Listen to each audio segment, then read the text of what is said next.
Hi everyone! Today I'm going to show you a very simple and delicious recipe for homemade hummus. It's lectin-free, gluten-free, and it's very easy to make.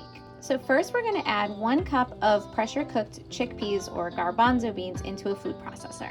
If you're using a canned bean for convenience, this is a really good one, Eden garbanzo beans, because they are already pressure-cooked. Then we'll add a 1/4 cup of water, a 1/4 cup of tahini, a 1/4 teaspoon of salt, 1 large clove of garlic that's been peeled, and we're gonna add 2 teaspoons of fresh squeezed lemon juice.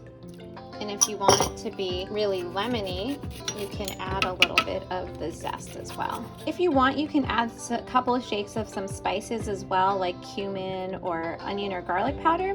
I'm gonna add a couple of shakes of curry powder because it gives it a really nice flavor. Then we're gonna close the lid and turn it on. Okay, so it's been processing for about 2 minutes, so we're going to open it up and take a look and see the texture, if we like it.